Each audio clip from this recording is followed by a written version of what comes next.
Today on episode number 614 of the School of Podcasting, we've got a Because of My Podcast story. We're going to hear from Dan Miller on all the steps he had to take to actually play music legally on his podcast. And holy cow, did you just say you quit your job to start a podcast? Hit it, ladies. The School of Podcasting with Dave Jackson. Podcasting since 2005. I am your personal podcast coach, Dave Jackson. Thanking you so much for tuning in. I'm fresh from being off the road, and I'm ready to help you massage your message, tackle the technology, face your fears, flatten that learning curve, and get you going in the right direction. My website is schoolofpodcasting.com. Use the coupon code LISTENER when you sign up, and you can sign up and get a yearly, or if you just want to go month to month, you can do that as well. And that coupon code LISTENER is not anywhere on the website. It's not in the newsletter.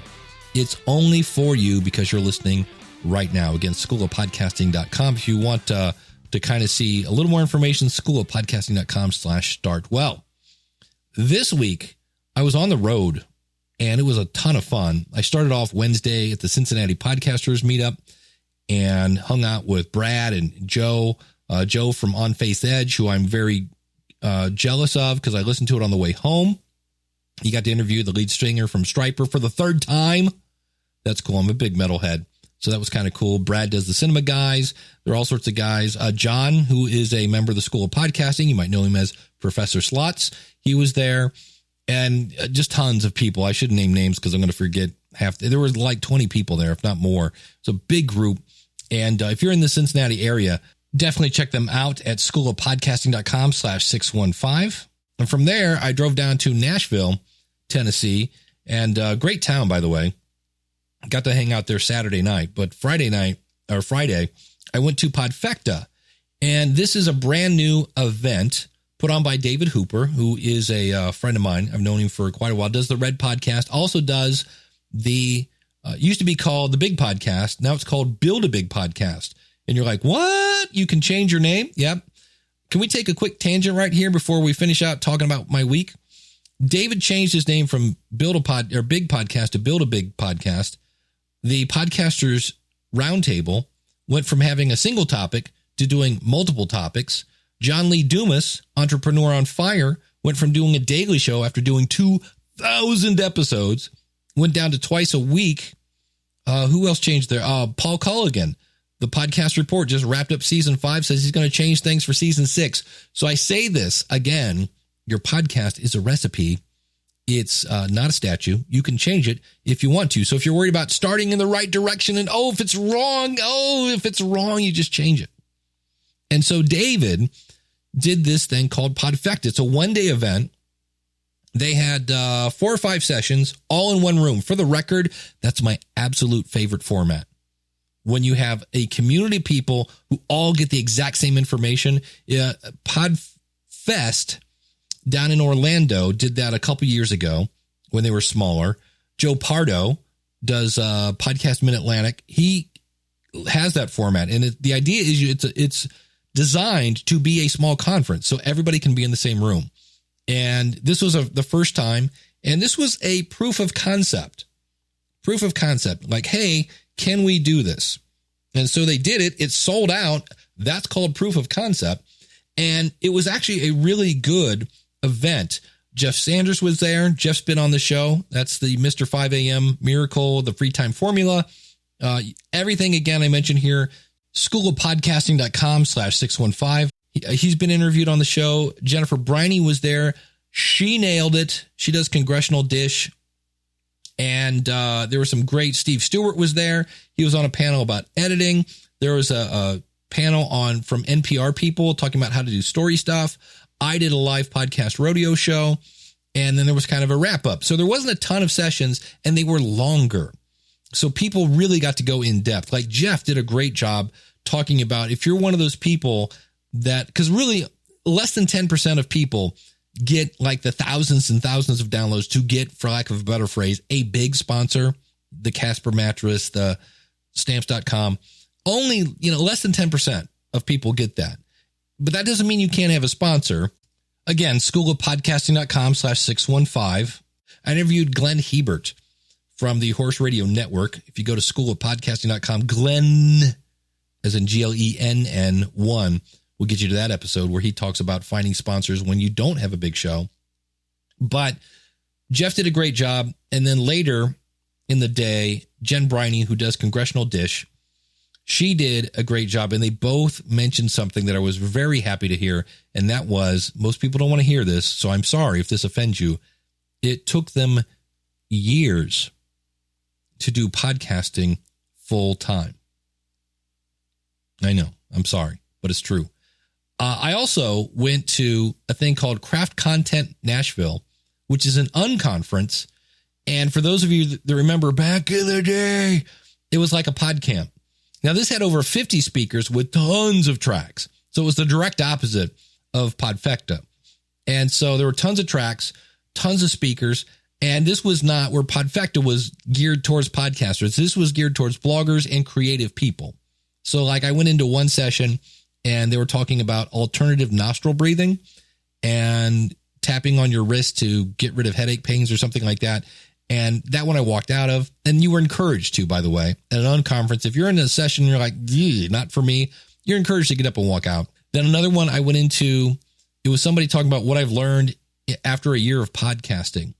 And the thing that made me really nervous about that one was they were mentioning about if you wanted to do an interview, you could use, and I hope you go, what? You could use TalkShoe. Uh-oh. And hopefully you just said, what's TalkShoe? Because you don't want to use it. That's really, really bad information.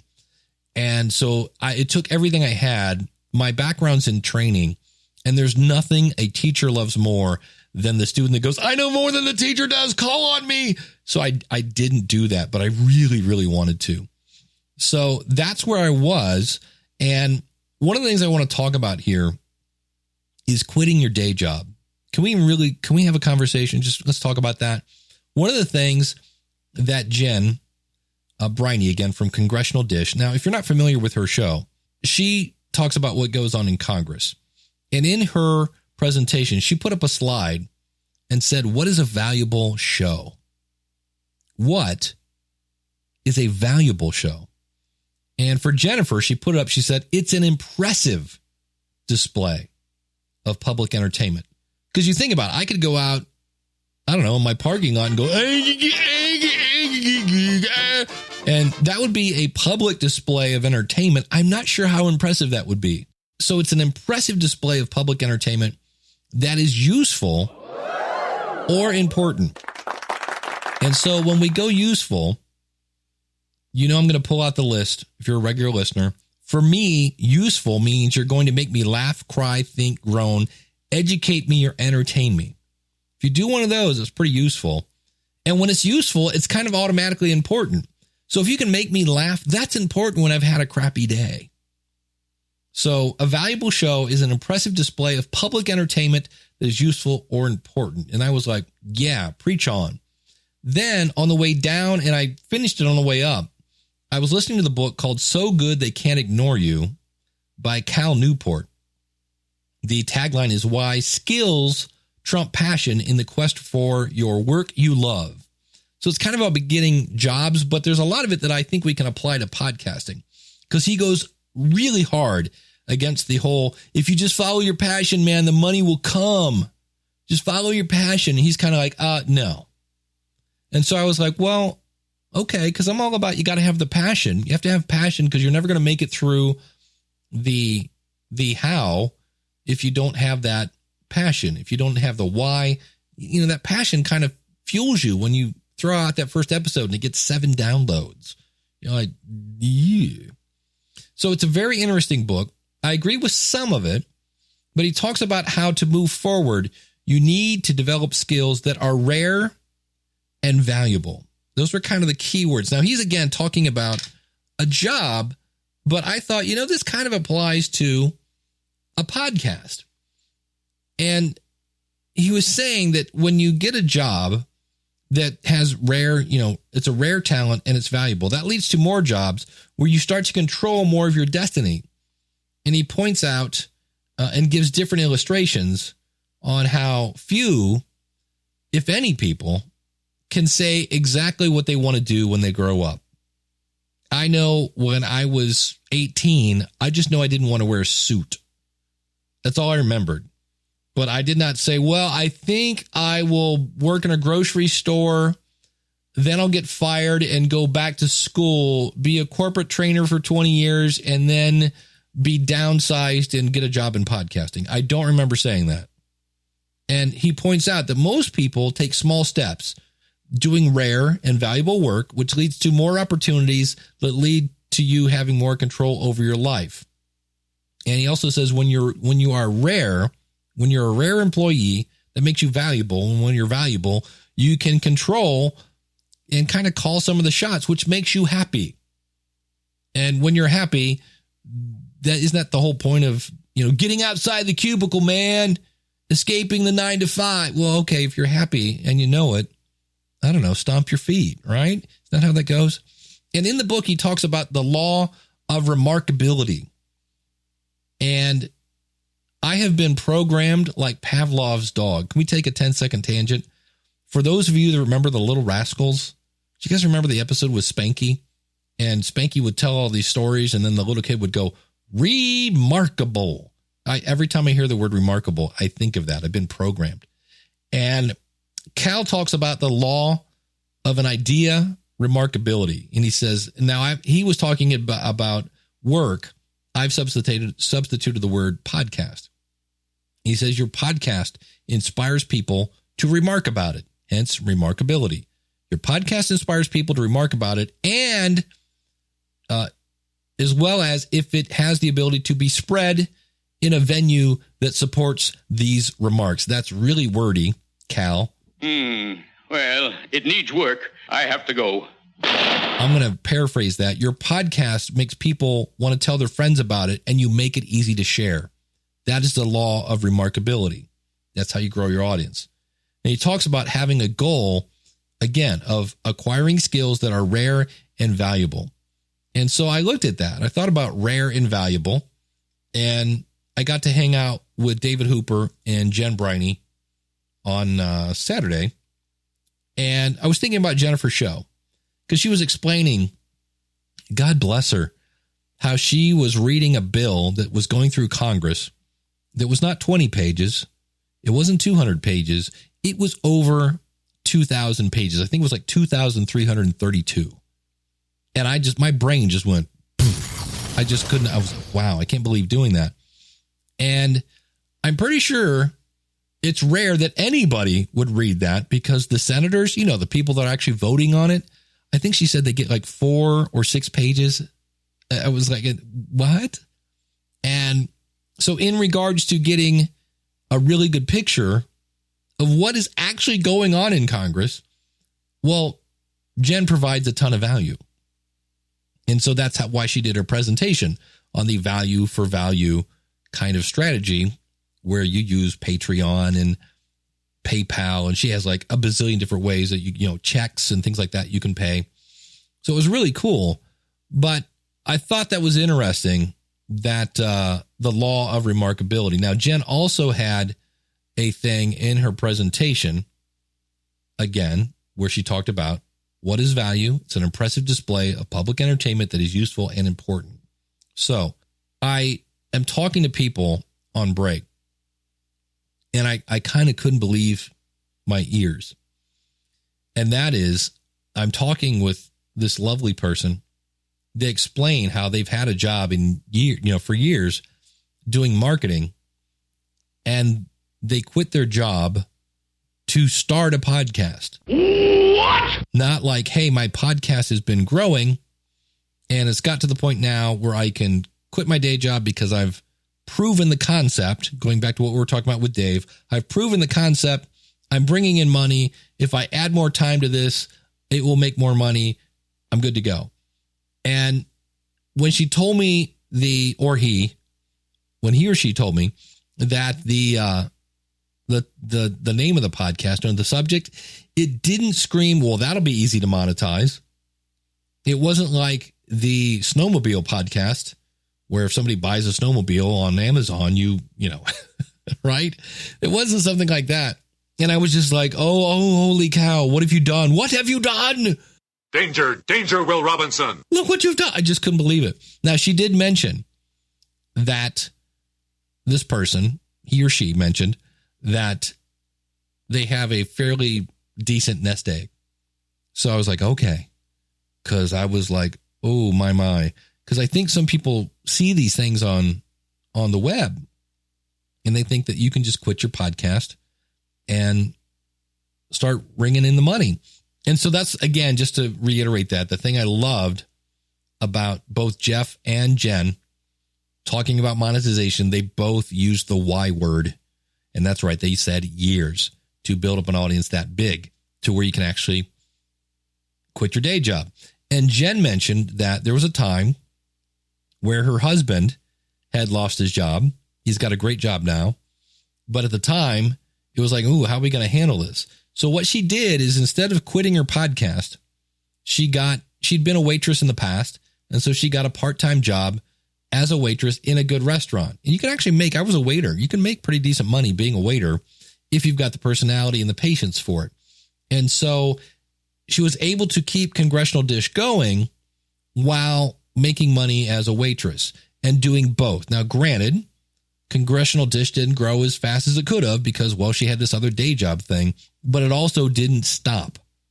And so eventually she was able to build up the show enough to where she could then cut back her hours on waitressing, put a more, that time then goes into Congressional Dish, helps it grow.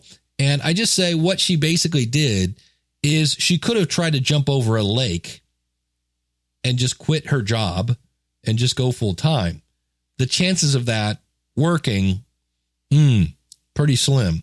So what she did is she, instead of jumping over a lake, built the show, had a part-time job, and ended up jumping over a puddle, which is still scary. It's still scary, but it wasn't death-defying.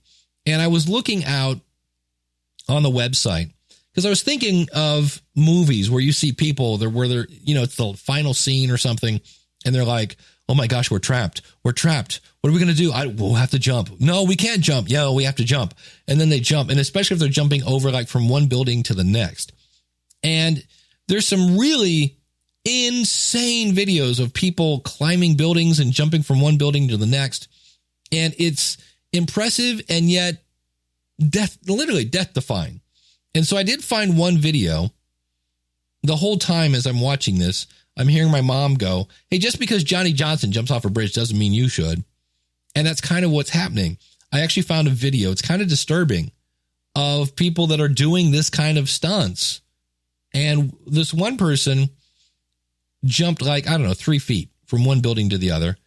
And they forget that if they do one thing wrong, they die. And sure enough, this person falls down. And I'm assuming there was one guy fell off a crane, and luckily none of these you don't see the body land, but I'm pretty sure I know the final outcome here. And so again, I point this out because I think we see people sometime that make it look easy.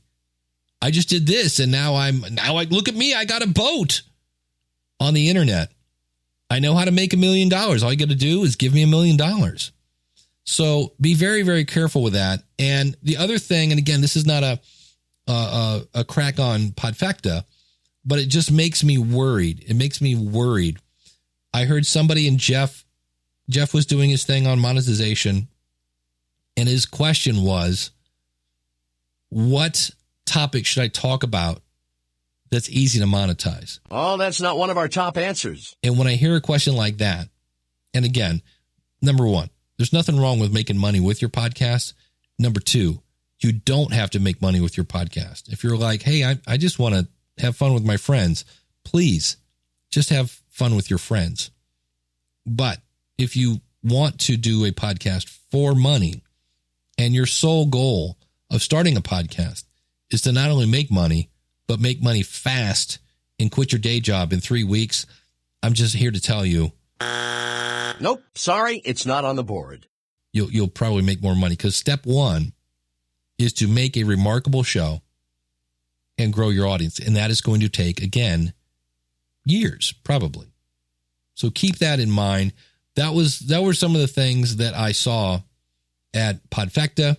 Those are some of the things I saw at Craft Content Nashville. And those were the things that worried me. Podfecta was like a lot of fun. It really was. Both places, Craft Content and Podfecta, they brought actually, and even the Cincinnati Podcasters group, they brought in food. So you didn't have to leave. You were all, again, the group did everything together. So that was cool as well. It was a good time. And what I think we could do with Podfecta, because David's now got a proof of concept. I could see in the future, what if you want to do like Podfecta beginner? And like the first session is going over those things you need to think about, all those questions you need to think about before you start your podcast. And then maybe the second session is gear. What kind of gear do you need based on the kind of show you're going to do? And then number 3 is, what kind of website do you need? What do you need on your website? How to build your website? And maybe number 4 is what media host to choose. And of course, the answer would be Libsyn, libsyn.com. Use the coupon code SOPFree to get a free month.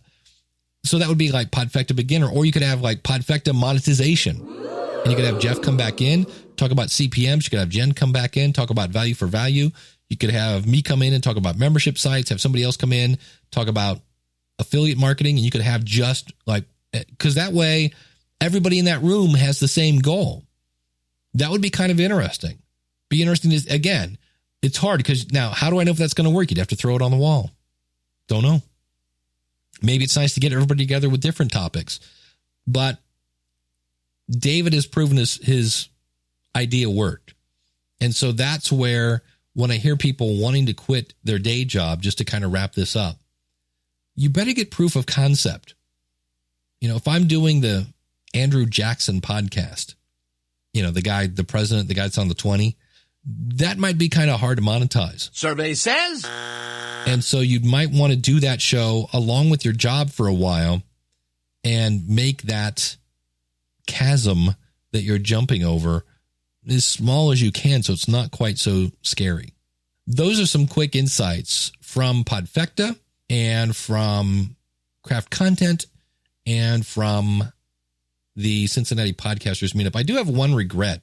Tim Hansen, who does the it's something with a seat, manontheseat.com podcast, drove up from Georgia to see me at Craft Content Nashville, sat in my presentation. I did a presentation about how an authentic voice can breed intimacy. And he was there, came up, we talked for maybe 2 minutes. I think I turned around. I'm trying to remember, I was thinking about this on the way home. I think I turned around and packed up my laptop because the next presentation was coming in, and I turned around to get my laptop and stuff. And I think when I turned around, he was gone, or I'm not sure, but I never really hung out with him. And so here's a member of the School of Podcasting, drove from Georgia and got to spend maybe 2 minutes with me. And I was like, that is not how Danny Pena has taught us how to do this. So Tim, I'm sorry, buddy, that we kind of lost connections there, but I do deeply appreciate you making the drive there. So that was one thing. I was like, oh, wait, because I was one of those where you always kind of go, oh, I'll catch him after the next session or whatever. And all of a sudden you're driving home. You're like, hey, I never really, So that was one thing I wish I could have changed. But other than that, it was a great weekend. I am glad to be home. And one other person that was there was Dan Miller. And this was recorded, speaking of years, on the floor of Social Media Marketing World. But listen to this story about how he was able to legally play some music.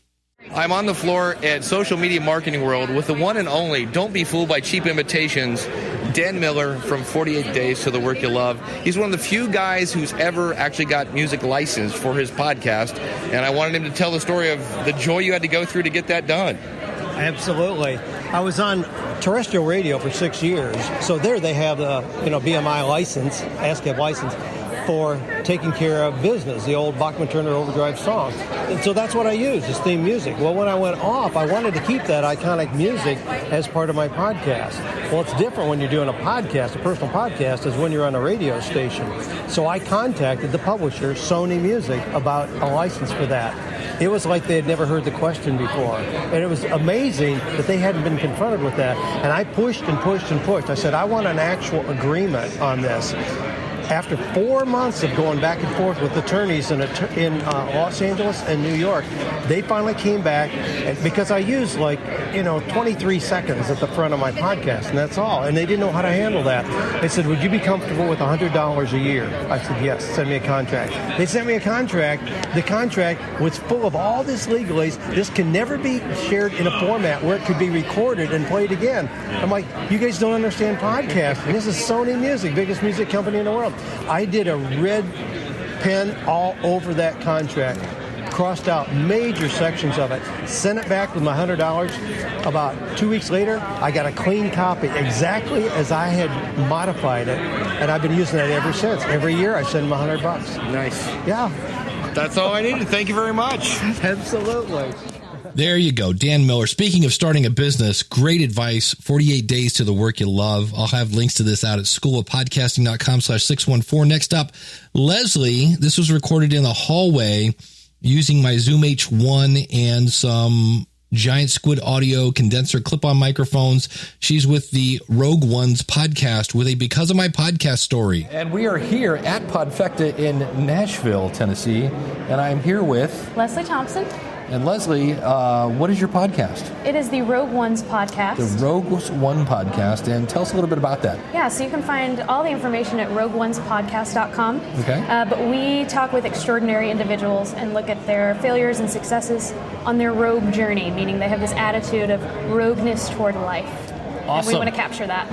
And because of your podcast? Because of my podcast, I have been able to talk to a bucket list person who no one would know. He's considered an A-list celebrity to me alone. That's what counts. He is Iditarod dog sled racer Lance Mackey. He's won the Iditarod 4 times, won the Yukon Quest 4 times, the only person to win both in 1 year, and he did it twice. Struggled through throat cancer. Pretty extraordinary individual. And I got to talk to him only because of this podcast. Very cool. You know who's happy about that? Who? Tim Dewey, who does the Sled Dog podcast many, many, many moons ago. And that's the only way I know a thing about the Iditarod. I got to find him. Yeah, he's a good guy. So where can we find your stuff again? RogueOnesPodcast.com. That's it. Thank you, sir. In case you missed it, it's time for a podcast rewind. Poor Joe Taylor from unconference.com. You can find that. This is where he interviews Christian artists and authors and musicians. And as I mentioned at the beginning of the show, he got to interview the lead singer from Stryper for the 3rd time. And what's really cool about that story is the first time Joe asked the Stryper team if he could interview Michael. The second and third time they asked Joe because Joe did such a good job. So find his stuff at onfaceedge.com. And Joe's like, man, I can't get away from you, because Joe was looking for other kind of faith kind of shows. And he found one called Touched by Heaven. And episode 1 had some guy named Dave Jackson on it. Here's a quick clip. In this episode, Dave Jackson, a friend of mine, had a bullet flying straight for his head. And somehow, at the last moment, God, shall we say, swatted it away. It's no joke. I'll play you the story in just a moment. Who am I? I am your host. My name is Trapper Jack. Thank you, Trapper. You can find him at touchedbyheaven.net. And that's actually, there's 3 stories that are Invisible Sky Buddy inspired, shall we say. And the last thing I want to mention here, as I record this, it is April 23rd, and you have 4 days to get your answer in for the question of the month. And here's the thing. Can I peel back the curtain a second? So far, I have 0 responses, which is why we kind of quit the question of the month. The question is, what did you plan on doing the first quarter of the year? That would be January through March, that you didn't do. And what are you going to do to fix that? What's the new plan for the new month? Somebody had sent this question in, said, why aren't we doing the question of the month anymore? And another thing you can send in, if you want, you can send in more than one. Now, when you do send in your response, be sure to say your name, say your podcast, and where we can find you. So what I'm offering here is called free promotion to a couple thousand people, along with a link on the website for the record. But another thing, if you want to send in, if you're like, Dave, that was a horrible question, I would love to hear what you would like to have us as an audience answer. I'm open for those as well. I'm actually thinking of going back and looking at what we did last year and maybe just doing those same questions again, because it was a lot of fun last year. And what we did is we would have, the first 3 weeks, I would say the question, and then the last episode of the month, we would actually hear all the answers. And for whatever reason, so far, we're not getting any answers. So don't forget, I need them by April 27th. Simply go to schoolofpodcasting.com/contact. There are multiple ways to do that. You can just record it and email it to me, dave@schoolofpodcasting.com, answering the question, what did you plan on doing this year so far that you didn't? Why do you think you didn't do it? And how are you going to fix that? And again, mention you, mention your website, mention your podcast, and what it's about. Deadline, April 27th. And as we head out the door, don't hit stop. Holy cow. I see you in my listening stats. Just want to thank everybody in Nashville, in Cincinnati. What a great week I had. And I'm glad you're aboard. Subscribe in iTunes. Simply go to schoolofpodcasting.com/subscribe. And you'll see not only can you subscribe in Apple Podcast, excuse me, who said iTunes? You can also subscribe in Stitcher and Spotify and all the other fun-filled places. And until next week, class is dismissed. Next week, I know I've been saying this for a couple weeks. I'm going to be playing with some tools this week, and I'll be reporting back. I found a fun tool for transcriptions that's really cheap. I'll let you know if it's worth it or not. And I'm going to be playing with Wave and a couple other fun-filled tools. I'll be reporting back next week as you report back with the question of the month. Thanks so much for tuning in. Until next week, class is dismissed.